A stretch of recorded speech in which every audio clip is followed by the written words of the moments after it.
नमस्ते, कैसे हैं आप सब लोग। Welcome to another lesson of inspiration classes, जहां पर आप सीखते हैं इंग्लिश थ्रू हिंदी। और मैं हूं आपकी ट्रेनर गीतिका। तो हमारे लेसन्स, हमारे टेंसेस कंटिन्यू करने से पहले आई थॉट आप लोगों से थोड़ी चिट चैट कर लेते हैं, क्योंकि पिछले कुछ दिनों में हमारे साथ बहुत सारे न्यू स्टूडेंट्स जुड़े हैं जो नहीं जानते कि उनकी ट्रेनर कौन है, कौन उन्हें सिखा रही है, उनके क्वालिफिकेशंस क्या है। तो let's chit chat for today. आज कुछ बातें करते हैं और आज की वीडियो में मैं शेयर करूंगी, आज के लेसन में शेयर करूंगी कुछ टिप्स जिससे कि आपको थोड़ा सा हेल्प मिल पाएगा, आपको गाइड कर पाऊंगी आपकी इंग्लिश स्पीकिंग की जर्नी को कंटिन्यू रखने में।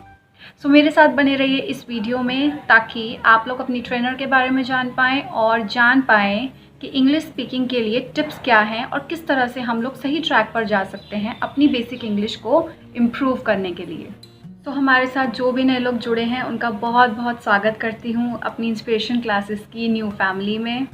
So let me give you guys a quick introduction, जिससे कि हम एक कनेक्शन बिल्डअप कर सकें, आप मेरे बारे में जान सकें और मैं भी चाहूँगी कि आप लोगों के बारे में जानूँ। सो वीडियो ख़त्म होने के बाद कमेंट सेक्शन में मुझे ज़रूर बताना कि आप कहाँ से हैं और आप क्या करते हैं। सो स्टार्ट करते हैं।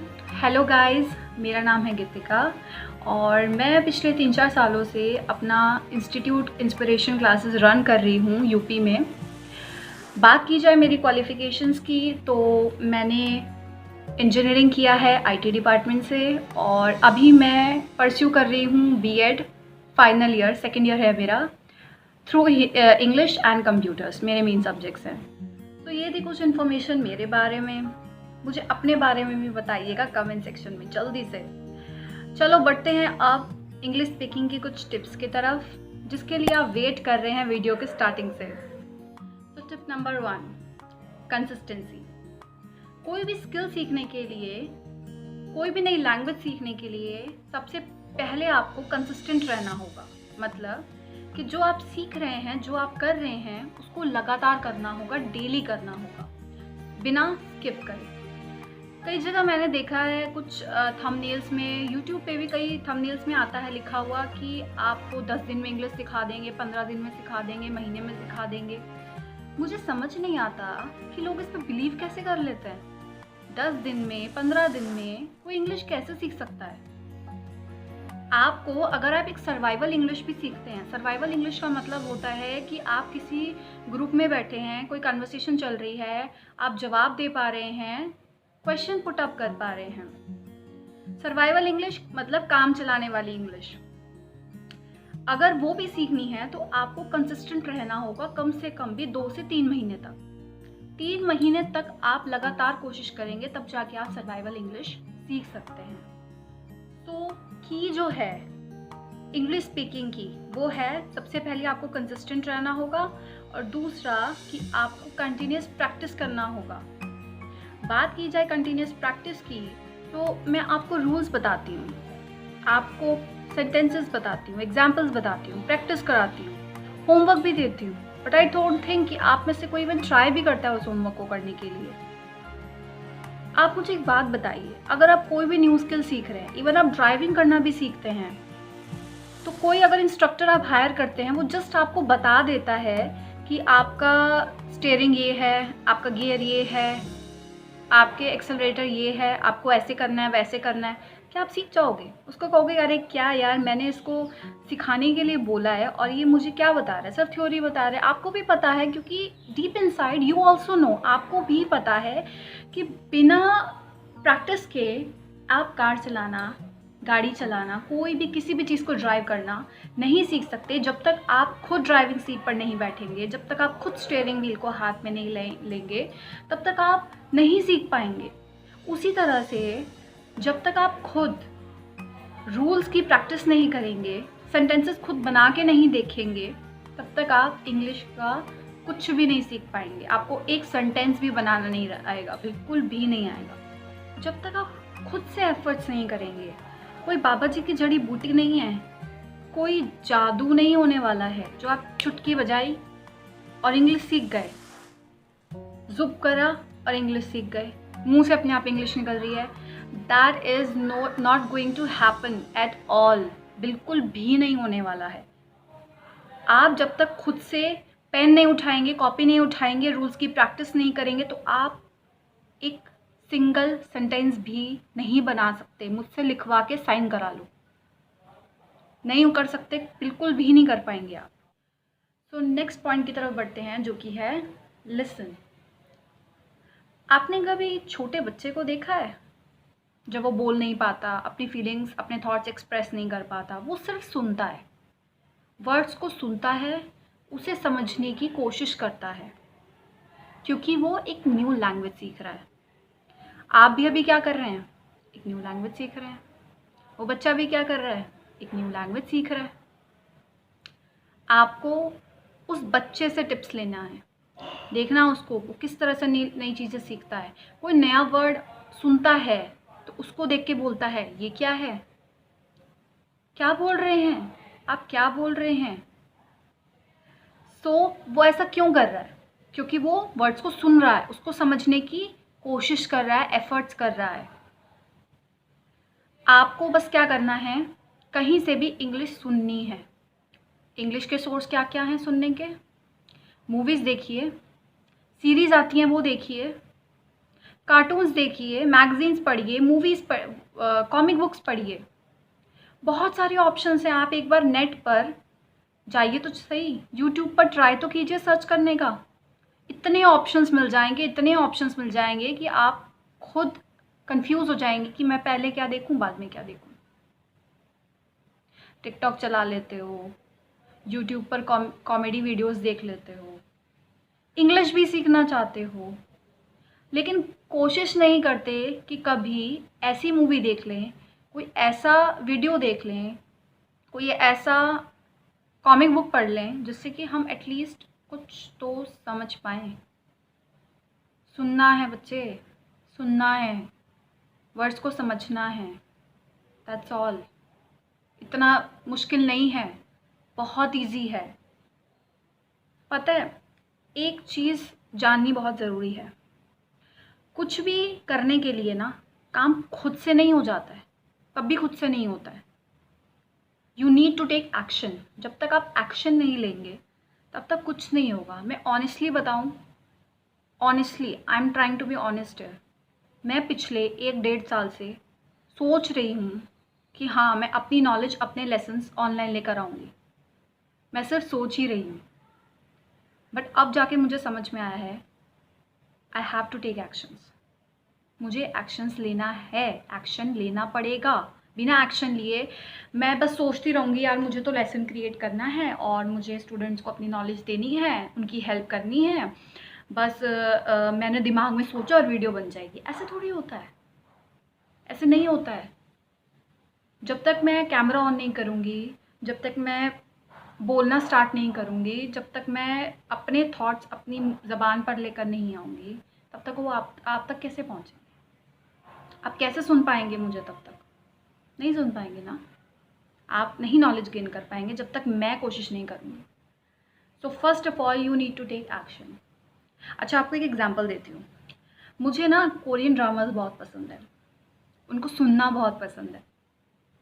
जब मैंने मुझे ऑलमोस्ट 5 to 6 ईयर्स, उससे भी ज़्यादा हो चुके हैं, आई थिंक 7 to 8 ईयर्स हो चुके हैं कोरियन ड्रामास देखते हुए। जब मैंने स्टार्टिंग की थी कोरियन ड्रामास देखने की, तो मैं सिर्फ इंग्लिश सबटाइटल्स सुनती थी, पढ़ती थी। कोरियन सुनती थी, सबटाइटल्स पढ़ती थी। इंग्लिश मुझे आती थी, इंग्लिश से रिलेट करके मैं समझने की कोशिश करती थी। आज के टाइम पर मुझे कंप्लीट कोरियन नहीं आती है, बट हाँ, कई वर्ड्स ऐसे हैं जो मैं समझ लेती हूँ। चलो आपको एग्जांपल्स देती हूँ। कोरियन में हेलो को बोलते हैं अनेगासेयो, सॉरी को बोलते हैं मियाने, थैंक यू को बोलते हैं कामसामनिदा। ये कुछ वर्ड्स हैं, इवन बहुत सारे वर्ड्स हैं जो मैंने सीखे हैं just by listening. May be मेरी प्रोनाउंसिएशन ठीक नहीं होगी, बट मैं उन्हें समझ पा रही हूँ। सो आप ट्राई करें सुनने का, समझने का। धीरे धीरे सब हो जाता है, बस चीज़ों को एक्शन में लेकर आना होता है। सो आज की नेक्स्ट टिप है ग्रामर। आपने बहुत लोगों से सुना होगा कि इंग्लिश के लिए ग्रामर बहुत ज़्यादा इम्पॉर्टेंट है। आप सारी ग्रामर्स पढ़ लो, सारी ग्रामर्स रट लो, आपको इंग्लिश यूँ आ जाएगी। आप मानते हैं इस बात को? क्या कभी किसी ने ऐसा किया है? चलो एक और एग्जांपल देती हूँ। फॉर एग्जांपल 2 फैमिलीज़ हैं, ठीक है? एक के घर में हिंदी बोली जाती है, दूसरी फैमिली के घर में इंग्लिश बोली जाती है। दोनों फैमिलीज़ में एक इंग्लिश बोल रहा है, एक हिंदी बोल रहे हैं। लेकिन क्या जो इंग्लिश बोल रहे हैं उनके बच्चे जब बोलना स्टार्ट किया था, स्कूल सब जाते हैं, वो भी गए, लेकिन स्कूल जाने से पहले बच्चा बेसिक लैंग्वेज सीख जाता है। तो क्या जिसके घर में इंग्लिश बोली जा रही थी या जिसके घर में हिंदी बोली जा रही थी, उन्होंने कोई रूल्स पढ़े, कोई प्रैक्टिस की? नहीं, उन्होंने कोई रूल्स नहीं पढ़े, कोई सेंटेंसेस लिख लिख कर प्रैक्टिस नहीं करे, नथिंग। उन्होंने सिर्फ सुना, समझा, बोलने की कोशिश करी, वर्ड्स को रिलेट करा। सबसे मोस्ट इम्पॉर्टेंट पॉइंट होता है, अगर कोई नया वर्ड सीख रहे हो ना, उसको रिलेट करना सीखो। जब तक वर्ड्स को रिलेट करना नहीं सीखोगे तो आज सीखोगे, कल भूल जाओगे, पता ही नहीं चलेगा क्या सीखा, क्या समझ में आया। मैं स्टार्टिंग से यही बोलती आ रही हूँ अपने हर एक लेसन में, please try to relate words. If you guys want to learn a new vocabulary, just try to relate those words with real life. Reality के साथ रिलेट करना सीखो चीज़ों को, इतना तो कर सकते हो। सो मेरा बेसिक पॉइंट यहाँ पर ये है कि आपको पूरी कंप्लीट ग्रामर की ज़रूरत नहीं है सीखने के लिए, इंग्लिश फ्लुएंसी में बोलने के लिए। फ्लुएंसी तो छोड़ो, सर्वाइवल इंग्लिश के लिए आपको ग्रामर की ज़रूरत नहीं है। आपको ज़रूरत है फ्लुएंट इंग्लिश बोलने के लिए ग्रामर की। आपको जस्ट सर्वाइवल के लिए पहले आपको अगर सोचना है, अगर कोई सोचे कि मुझे इंग्लिश सीखने में टाइम कितना लगेगा, तो आपको सर्वाइवल इंग्लिश की बात बताऊं, सिर्फ 3 महीने लगेंगे। 4 लोगों में खड़े होकर इंग्लिश के क्वेश्चंस पूछना, आंसर करना सीख जाओगे। ओनली 3 मंथ्स सर्वाइवल इंग्लिश आ जाएगी, और उसके लिए ग्रामर की नीड बिल्कुल भी नहीं है। आप मेरे लेसन्स फॉलो कीजिए, जो चीज़ें मैं सिखाती हूँ बस उतना सीखते चलिए, प्रैक्टिस करते चलिए, and I can guarantee you guys, guarantee दे सकती हूँ मैं लिख के, कि आप अगर एफर्ट्स करेंगे, प्रैक्टिस करेंगे, तो आपको इंग्लिश सीखने से कोई नहीं रोक सकता। You guys just need to take action. Action लेना है, कर्म करना है। वो कहता है ना, कर्म करो फल की चिंता मत करो। आपको यहाँ पर वही करना है, कर्म करते चलो, डेली प्रैक्टिस करते चलो, एंड आपको 1 महीने के अंदर ही डिफरेंस दिखना स्टार्ट हो जाएगा। सो आज के टिप में मेरा लास्ट पॉइंट है, स्पीक स्लो। सबको लगता है कि हम बहुत फास्ट बोलेंगे तभी हम फ्लुएंट इंग्लिश बोल सकते हैं। यहाँ पर सबसे बड़ी गलती करते हैं। आप तेज़ तेज़ बोलेंगे, स्पीडली बोलेंगे, तो दिमाग जो है आपका अभी उस चीज़ के लिए रेडी नहीं है। अगर आप जस्ट अभी सीखना स्टार्ट कर रहे हैं, आपका ब्रेन रेडी ही नहीं है उन वर्ड्स को ट्रांसलेट करने के लिए हिंदी से इंग्लिश में।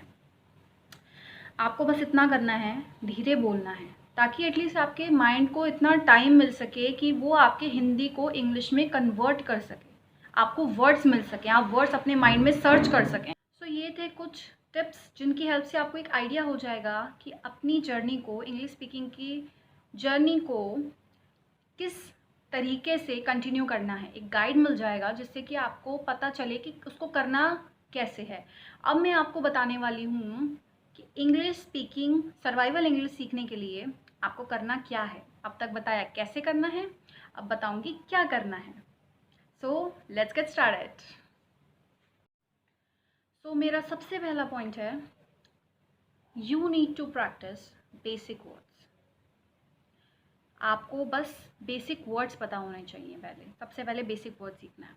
जैसे प्यास के लिए यूज़ करोगे थर्स्टी, भूख के लिए हंगर, पीने के लिए ड्रिंक, चलने के लिए वॉक, नाचने के लिए डांस, गाने के लिए सिंग। ये बेसिक वर्ड्स हैं जो आपको पता होने चाहिए। जैसे कि किसी को प्यास लगी है, अभी मैंने आपको टेंसेस में सेंटेंसेस बनाने सिखाए हैं, अगर आपने देखे हों तो। मुझे प्यास लगी है, आई एम थर्स्टी। मैं वहाँ नहीं जाना चाहती, I don't want to go there. मुझे वो बिल्कुल अच्छा नहीं लगता। I don't like him at all. So इस तरह के सेंटेंसेस बनाने के लिए आपको बेसिक वर्ड्स चाहिए और बेसिक रूल्स चाहिए। इतना करो और धीरे धीरे धीरे सर्वाइवल इंग्लिश की तरफ आप फर्स्ट स्टेप ले लेंगे। अब बेसिक वर्ड्स पता चल गए, उसके बाद क्या करना है, सेंटेंसेस को जॉइन करना है। उसके लिए यूज़ होते हैं conjunctions, and, but, yet, therefore. ये सारे वर्ड्स का यूज़ करके हम दो सेंटेंसेस को जॉइन कर सकते हैं। जैसे मैंने बोला, वो बहुत अच्छी है बट मुझे पसंद नहीं है। वो बहुत अच्छी है लेकिन मुझे पसंद नहीं है। She is nice but I don't like it. She is nice but I don't like her. समझ में आया? मैंने फर्स्ट सेंटेंस में थोड़ी सी गलती करी, सेकंड सेंटेंस में उसको रिकवर कर लिया। हिज हर का डिफरेंस समझ में आना चाहिए, तभी आप सेंटेंस सही ले सकते हैं। अगर पता ही नहीं होगा हिज कहाँ लगेगा, हर कहाँ लगेगा, तो आप शी के साथ हिज लगाएंगे और ही के साथ हर। नहीं करना है ना। बेसिक वर्ड्स की जानकारी आपके पास होनी चाहिए। I hope you get my point. मेरा सेकेंड पॉइंट है थिंक इन इंग्लिश। वो कहते हैं ना, if you want to learn English, speak in English, talk in English, walk in English, eat English. But मैं ये सब नहीं बोलूँगी, मैं बस इतना बोलूँगी, you just need to think in English. हम जब हिंदी बोलते हैं तो हमारे थॉट्स हमारे माइंड में ऑलरेडी चल रहे होते हैं, राइट? अगर आपको वर्ड्स भी इंग्लिश में बोलने हैं तो आप ब्रेन को इतना काम ही क्यों दें कि वो पहले हिंदी में सोचें फिर उसे हिंदी में कन्वर्ट करें। इट्स बेटर ना कि हम सोचें भी इंग्लिश में।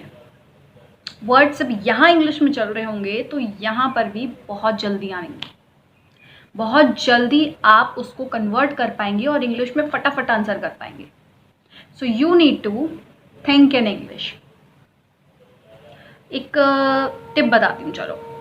आपको क्या करना है, कल क्या किया, आज क्या किया, कल क्या करने वाले हो, एक पेपर पे लिखा करो अपने थॉट्स टेंसेस की फॉर्म में। वर्ड्स अभी ज्वाइन करने को नहीं बोल रही हूँ, जस्ट मैंने जो टेंसेस सिखाए हैं अभी मैंने आपको प्रीवियस लेसन्स में आपको प्रेजेंट इंडेफिनिट बता चुकी हूँ, आपको पास्ट इंडेफिनिट बता चुकी हूँ, आपको फ्यूचर इंडेफिनिट बता चुकी हूँ।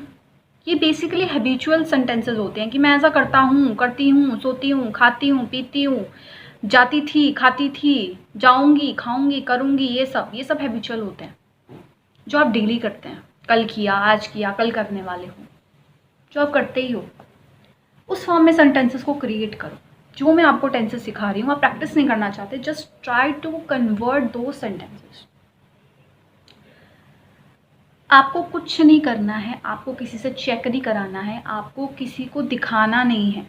वो होता है ना, किसी के सामने बोलोगे यार बड़ा एम्बैरेसिंग फील होगा, 10 लोग एक बंदे के सामने, एक फ्रेंड के सामने। होता है ना जब ग्रुप में आप फ्रेंड्स के सामने बोलने की कोशिश करते हैं तो वो क्या कहते हैं, अरे यार कहाँ से अंग्रेज़ आ गया, क्या बोल रहा है, और तुझे तो बड़ी अंग्रेज़ी आ रही है। सबसे बड़ा डायलॉग होता है कि अंग्रेज़ चले गए, तुझे छोड़ गए। ये बहुत लोगों के साथ होता है, मेरे साथ भी हुआ। जब मैंने स्टार्टिंग में इंग्लिश बोला सबके साथ स्टार्ट किया तो सब ये बोलते थे, अंग्रेज़ छोड़ गए तुझे, खुद चले गए। ये बहुत बेसिक है, बहुत कॉमन चीज़ है, बहुत कॉमन चीज़ है जो आप सुनते हैं ये सारी बातें, बट इसका खुद पे अफेक्ट मत होने दीजिए। Don't get embarrassed. पहले क्या करना है, सामने वाले से बात नहीं कर सकते, खुद से बात कर लो। खुद को भी ये लाइन्स कहोगे नहीं ना, खुद से ये वाली बातें नहीं कहेंगे आप, खुद को आप जज नहीं करेंगे। खुद की गलती करेंगे तो खुद से ये सवाल नहीं पूछेंगे कि आप कहाँ गलती कर रहे हैं, कुछ नहीं। आपको जस्ट फ्री राइटिंग करनी है। रूल्स सबसे बड़ी चीज़, जब आपको कोई रूल्स बताता है, रूल्स सामने रखें, कॉपी उठाएं, अपने थॉट्स पहले हिंदी में लिखें, फिर उसको इंग्लिश में लिखें। पहले प्रैक्टिस इस चीज़ की करिए। उसके बाद क्या करना है आपको, जब आप हिंदी में सोच रहे हैं दिमाग में ही धीरे धीरे कन्वर्ट कीजिए। उसके बाद लिखना छोड़ दीजिए बिल्कुल, फिर सोचने की कोशिश कीजिए, खुद से बातें करें। सबसे बड़ी चीज़ होती है खुद से बात करना, जो कोई नहीं करता। हम उस इंसान से इतनी बातें नहीं करते जिसके साथ हम सबसे ज़्यादा टाइम स्पेंड करते हैं। मैक्सिमम टाइम हम जिस इंसान के साथ स्पेंड करते हैं हम उसी से बात नहीं करते। कभी कोशिश करना बैठ के खुद से बात करने की, पूछना कि how are you feeling today, आज कैसा लग रहा है। अच्छा लगेगा तुम्हें भी और तुम्हारे अंदर बैठा जो एक और इंसान है, तुम्हारी सोल। भूत की बात नहीं कर रही हूँ, किसी के अंदर कोई भूत नहीं है। आपकी जो अपनी सोल है उससे बात करना, अपने आप से बात करना और पूछना are you happy with yourself. क्या आप जो कर रहे हैं खुश हैं खुद से? आप जो करना चाहते हैं उसके लिए आपको अंदर से पता होता है कि आपको क्या करना है। आपके जो इनर सेल्फ है उसको पता है कि आपको क्या करना है, बस आप उसको सुनते नहीं हैं। आपको उसको सुनना है, उसको सुनना है, उससे बात करनी है इंग्लिश में। कोशिश करें इंग्लिश में, टूटी फूटी इंग्लिश निकलेगी। ही इज़ द ओनली, ही और she is the only person जो आपको कभी जज नहीं करेगा। आप अपने आप को कभी जज नहीं करेंगे, उससे बात कीजिए। और लास्ट पॉइंट मैं आपको बताना चाहती हूँ, जब आप सर्वाइवल वर्ड्स सीख गए, आप सबसे पहले आप बेसिक वर्ड सीख गए, फिर आपने कंजंक्शन सीख ली, आपने वर्ड्स को ज्वाइन करना सीख लिया, तो अब नेक्स्ट स्टेप क्या? आपको सीखने हैं फ्रेसेस, वर्बल फ्रेसेस। जैसे कि आप स्कूल में गए, where is my teacher, I am going to school, bell is ringing. कुछ फ्रेसेस होते हैं जो आप लर्न करके किसी पर भी इम्प्रेशन जमा सकते हैं। आगे आने वाले लेसन्स में आप सोच रहे होंगे मैम टेंसेस के बाद क्या कराएंगी। मैं टेंसेस के बाद जो आपको फ्लो बता रही हूँ, पहले बेसिक वर्ड्स बताए हैं मैंने, आपने मेरी वीडियोस देखी हूँ, स्टार्टिंग में मैंने आपको बेसिक वर्ड्स बताए हैं। अब मैं टेंसेस करा रही हूँ, आपको सेंटेंस बनाना सिखा रही हूँ, फिर मैं आपको वर्ड्स ज्वाइन करना सिखाऊंगी। After that I will tell you how to create a story. अगर आप लोगों को सेंटेंसेस ज्वाइन करने भी आ गए, आप उसे फीलिंग्स में, जैसे कोई आपके साथ कोई इंसिडेंट हुआ है फॉर एग्जांपल, आप किसी को बताना चाहते हैं, तो आप उसे एक स्टोरी की फॉर्म में बता पाएंगे ना। तो वही टेक्निक मैं आपको बताने वाली हूँ कि आप उसे स्टोरी में कैसे कन्वर्ट कर सकते हैं। After that I am going to give you lots and lots of phrases, lots and lots of words जो आपकी हेल्प करेगा। पहले मैं सारा बेसिक स्ट्रक्चर कवर कर दूंगी आपका। Just keep following our channel, keep following our classes and you will learn how to speak in English in no time. English कोई हवा नहीं है, सबने बना रखा है। जैसे हम हिंदी भी तो सीखे ही हो ना, वो भी तो एक लैंग्वेज ही है ना। कैसे सीखे हो? प्रैक्टिस करके, घर पे बोलते हैं सुन के, सब करके। इंग्लिश भी सीख जाओगे यार, कुछ नहीं है उसमें, नथिंग, कुछ भी नहीं है। So last and final tip for today, how to speak in fluency. हम फ्लुएंसी में बात कैसे करें? उसके लिए एक चीज़ बहुत ज़्यादा इम्पॉर्टेंट है, दैट इज़ योर प्रोनाउंसिएशन। आप वर्ड्स को बोलते कैसे हैं, आप सेंटेंसेस ज्वाइन कैसे करते हैं, आप सेंटेंसेस में फ्लो कैसे लाते हैं, सब डिपेंड करता है आपकी प्रोनाउंसिएशन के ऊपर। अगर मैं आपको सेंटेंस बोलूँ, मैं बाज़ार जा रही हूँ, अगर इसको मैं बोलूँ I am going to the market, ये मैंने क्या किया, मैंने इसमें शॉर्ट फॉर्म्स यूज़ करी, मैंने इसमें करेक्ट प्रोनाउंसिएशन यूज़ करी, और बोलते ही ऐसा लग रहा है जैसे कि मैं पता नहीं कितनी अच्छी इंग्लिश बोलती हूँ। मैंने जस्ट एक बेसिक सेंटेंस बोला है with the correct pronunciation, I am going to the market. अगर मैं इसी को बोलूँ टूटी फूटी बिना गलत प्रोनाउंसिएशन के साथ, तो कैसे बोल सकती हूँ? I am going to the market. Pronunciation भी गलत, वर्ड्स भी गलत, और कोई मुझे सुन के क्या बोलेगा, अरे क्या इंग्लिश आती है इसको? कुछ नहीं। बस सबसे बड़ा स्किल है आपका अपनी इंग्लिश स्पीकिंग को फ्लुएंट बनाने का, वो है आपकी प्रोनाउंसिएशन। अपने वर्ड सही तरीके से बोलिए। कोई नया वर्ड देखते हैं तो डायरेक्ट गूगल पे जाइए, डायरेक्ट गूगल पे जाके उसके प्रोनाउंसिएशन देखने की कोशिश कीजिए। यूट्यूब पे इतनी सारी वीडियोस होती हैं, हर एक वर्ड की प्रोनाउंसिएशन आपको मिल जाएगी। आज के टाइम पे कोई ऐसी नॉलेज नहीं है जो आप इंटरनेट पर सर्च करें आपको नहीं मिले। बट वही है ना, आपको टिकटॉक देखना है, आपको कॉमेडी वीडियोस देखना है, आपको बस कचरा देखना है। नहीं देखना ना, कुछ सीखना है। अगर आप यहाँ आए हैं मुझसे, मैं आपको गाइड कर रही हूँ यहाँ बैठ के, तो कुछ सिखाने के लिए गाइड कर रही हूँ ना। आपको करेक्ट वर्ड्स बोलने हैं विद करेक्ट प्रोनाउंसिएशन। थोड़ा सा टाइम अपना यूटिलाइज कर लो। ये टाइम आपका वेस्ट नहीं जाएगा, ये टाइम आपको कुछ देकर ही जाएगा। तो आज हो गई बहुत सारी बातें, मेरा इंट्रोडक्शन, बहुत सारे टिप्स। इंग्लिश को सीखना कैसे है, इंग्लिश में क्या सीखना है, करना कैसे है, आज सब मैंने क्लियर कर दिया है आपका। अगर अभी भी कोई डाउट है तो कमेंट सेक्शन में मुझे बता सकते हो। मिलते हैं कल एक न्यू लेसन के साथ। आई थिंक कल मैं सी वॉच और लुक वाली वीडियो अपलोड करने वाली हूँ, उसके ऊपर काम चल रहा है। सो अभी तक टेंसेस को फुल स्टॉप, थोड़ा सा कॉमा लगाएंगे, फुल स्टॉप नहीं लगाएंगे, कॉमा लगाएंगे। सो मिलते हैं कल न्यू लेसन के साथ। तब तक के लिए keep watching, keep learning, bye bye, take care.